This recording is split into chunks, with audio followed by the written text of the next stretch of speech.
MDMA പിടിച്ചപ്പോൾ ആളുടെ mobile phone check ചെയ്തപ്പം അവൻ കൂട്ടുകാരന് മെസ്സേജ് അയച്ചിരിക്കുകയാണ്. രാത്രി ഞാനിത് പാക്ക് ചെയ്തപ്പോൾ അമ്മ വന്നായിരുന്നു. ബാക്കിയെല്ലാം ഞാൻ പെട്ടെന്ന് എടുത്ത് മാറ്റി. ഒരെണ്ണം മടിയിൽ കിടന്നു. അമ്മയെടുത്ത് നോക്കിയത്. അമ്മയെടുത്ത് നോക്കിയപ്പോൾ ഞാൻ അമ്മയോട് പറഞ്ഞു, നിന്റേതാണ്, ബൈക്കിന് മൈലേജ് കിട്ടുന്നതിന് വേണ്ടി ഓയിലിനകത്ത് ഇടാൻ വേണ്ടിയിട്ടുള്ളതാണ്. നീ നാളെ രാവിലെ 10 മണിയാകുമ്പോൾ വരണം. അമ്മ ചോദിച്ചാൽ ഇങ്ങനെ തന്നെ പറയണം. അവന്റെ മൊബൈലിലെ ചാറ്റ് നമ്മൾ ചെക്ക് ചെയ്തപ്പോൾ കിട്ടിയ മെസ്സേജാണ്. അതുപോലെ തന്നെ ആൺകുട്ടികളൊക്കെ കണ്ണെഴുതുന്ന ചിലപ്പോൾ നമ്മൾ കാണാറുണ്ട്. കണ്ണ് തൂങ്ങാന്ന് പറയും നമ്മൾ ചിലപ്പം ഇത് ഉപയോഗിച്ച് കഴിയുമ്പോഴത്തേക്കിനും. അത് അറിയാതിരിക്കുന്നതിന് വേണ്ടിയിട്ടാണ് ഈ കണ്ണെഴുതുന്നത്. ചിലപ്പം നമ്മുടെ കുട്ടികൾ രാത്രി 7 മണിക്ക് ശേഷം പുറത്ത് പോകുന്നില്ല എന്നുള്ളത് നമ്മൾ ഉറപ്പുവരുത്തണം. നമ്മൾ ഇവിടെ തന്നെ പലരെയും കാണാറുണ്ട്. രാത്രി 1 മണിക്കും 2 മണിക്കും ചായ കുടിക്കാൻ നമ്മൾ തടഞ്ഞു നിർത്തി ചോദിക്കുമ്പോൾ ചായ കുടിക്കാൻ പോകുന്നതാണെന്ന് പറയുന്നത്. പക്ഷെ നമുക്കൊരിക്കലും അവരെ തടഞ്ഞു നിർത്താൻ പറ്റില്ല. എന്തുകൊണ്ട് നിങ്ങൾ ഈ സമയത്ത് ചായ കുടിക്കാൻ പോകുന്നത് ചോദിക്കാൻ പോവോ? ചോദിക്കാൻ പറ്റില്ല. പക്ഷെ പേരൻസിന് ചോദിക്കാൻ സാധിക്കും. നമ്മളൊക്കെ ഒരു രാത്രി 9 മണിക്ക് ആഹാരം കഴിച്ചു കഴിഞ്ഞാൽ പിന്നെ ആഹാരം കഴിക്കുന്ന ഒരു സ്വഭാവമില്ല. പക്ഷെ ഇന്നത്തെ നമ്മുടെ ന്യൂ ജനറേഷൻ കുട്ടികൾ രാത്രി 2 മണിക്കും 3 മണിക്കുമാണ് ആഹാരം കഴിക്കുന്നത്. നമ്മൾ അതിനകത്തൊരു ചിന്ത നമ്മളിൽ തന്നെ വരണം. 7 മണിക്ക് ശേഷം നമ്മുടെ കുട്ടികൾ പുറത്ത് പോകണ്ട എന്നുള്ളൊരു ചിന്ത നമ്മളിലേക്ക് ഉണ്ടാകണം. കുട്ടികളെ ഏറ്റവും കൂടുതൽ അവരുടെ കൂട്ടുകെട്ടുകളാണ് നമ്മൾ ചിന്തിക്കേണ്ടത്. അതേപോലെ തന്നെ നമ്മൾ വീട്ടിൽ കുട്ടികൾ മുകളിലത്തെ നിലയിലേക്ക് നമ്മൾ കൊടുക്കുന്നു. ആ റൂം നമ്മൾ ചെക്ക് ചെയ്യാറില്ല, നോക്കാറില്ല. ആ കുട്ടികൾ ആ റൂമിൽ എന്തൊക്കെ ചെയ്യുന്നു എന്ന് അറിയില്ല. ഞങ്ങൾക്ക് തന്നെ അനുഭവമുണ്ട്. ഞങ്ങളൊരു കുട്ടിയെ ഞാൻ എറണാകുളത്ത് ജോലി ചെയ്യുമ്പം MDMA പിടിച്ചു.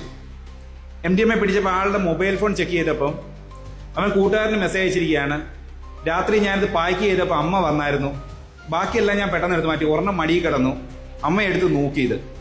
അമ്മയെടുത്ത് നോക്കിയപ്പോൾ ഞാൻ അമ്മയോട് പറഞ്ഞു, നിന്റേതാണ്, ബൈക്കിന് മൈലേജ് കിട്ടുന്നതിന് വേണ്ടി ഓയിലിനകത്ത് ഇടാൻ വേണ്ടിയിട്ടുള്ളതാണ്. നീ നാളെ രാവിലെ 10 മണിയാകുമ്പോൾ വരണം. അമ്മ ചോദിച്ചാൽ ഇങ്ങനെ തന്നെ പറയണം. അവന്റെ മൊബൈലിലെ ചാറ്റ് നമ്മൾ ചെക്ക് ചെയ്തപ്പോൾ കിട്ടിയ മെസ്സേജാണ്. പക്ഷെ ആ പാവപ്പെട്ട അമ്മയെ സംബന്ധിച്ചിടത്തോളം അതെന്താണ് എന്ന് തിരിച്ചറിയാൻ ആ അമ്മയ്ക്ക് സാധിക്കുന്നില്ല എന്നുള്ളതാണ് ശരിയായിട്ടുള്ള വസ്തുത. അന്ന് ആ അമ്മ അത് കണ്ടുപിടിച്ചിരുന്നെങ്കിൽ ചിലപ്പോൾ പിന്നീട് അവൻ അതിലേക്ക് ചിലപ്പോൾ മാറിപ്പോവുകയില്ലായിരുന്നു. നമ്മളെല്ലാം ലഹരികൾ പഠിക്കുന്നത് നമ്മുടെ വീടുകളിൽ നിന്നാണ്. ലഹരിയുടെ ബാലപാഠങ്ങളെല്ലാം പഠിക്കുന്നത് നമ്മുടെ വീടുകളിൽ നിന്നാണ്. അച്ഛനോ സഹോദരനോ വീട്ടിൽ മറ്റാരെങ്കിലോ മദ്യപിച്ച് കണ്ടു വളരുന്ന കുട്ടികൾ അച്ഛൻ ചെയ്യുന്ന പ്രവർത്തികൾ എനിക്ക് എന്തുകൊണ്ട് ചെയ്തുകൂടാ എന്നുള്ള ചിന്ത ഉള്ളിലേക്ക് വരും. നമ്മൾ പറയും കുട്ടികളുടെ മുമ്പിൽ വെച്ച് നമ്മൾ പല കാര്യങ്ങളും ചെയ്യാൻ പാടില്ലെന്ന്. പണ്ടത്തെ കൂട്ടല്ല. നമ്മുടെ കുട്ടികൾ അനുകരണശീലമുള്ളവരാണ്. നമ്മൾ ചെയ്യുന്ന പ്രവർത്തികൾ അവർ ചെയ്യുവാൻ തന്നെ അവർ ശ്രമിക്കും. നമ്മൾ ചിലപ്പോൾ സിഗരറ്റ് വലിക്കുന്നത് അച്ഛൻ വലിക്കുന്ന കാണിക്കുകയാണെങ്കിൽ കുട്ടികൾ ചിലപ്പോൾ പേപ്പർ വലിച്ച് അച്ഛൻ വലിക്കുന്ന തൊട്ട് അനുകരിച്ചു നോക്കും. സിനിമയിൽ കാണുന്ന കാര്യങ്ങൾ നമ്മൾ ചിലപ്പോൾ അനുകരിച്ചു നോക്കും. പക്ഷേ നമ്മളെല്ലാവരും സിനിമയിലെ നല്ല വശങ്ങൾ എടുക്കാൻ തയ്യാറാകുന്നില്ല എന്നുള്ളതാണ് സത്യസന്ധമായിട്ടുള്ള വസ്തുത. നമ്മൾ അതിലെ മോശമായിട്ടുള്ള എന്തെങ്കിലും കാര്യങ്ങളുണ്ടെങ്കിൽ അത് മാത്രം സെലക്ട് ചെയ്യും. നല്ല വശങ്ങൾ എപ്പോഴും നമ്മൾ ഒഴിവാക്കി തന്നെ നിർത്തും.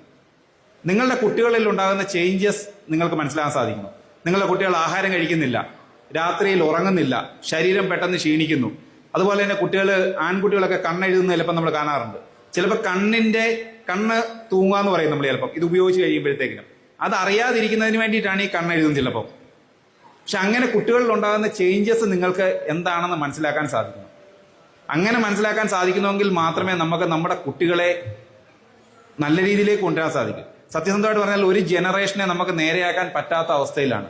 പക്ഷെ ഇനിയുള്ള ജനറേഷനെങ്കിലും നമ്മൾ ഇതിൽ നിന്നും അകറ്റുവാൻ നമ്മൾക്ക് സാധിക്കണം.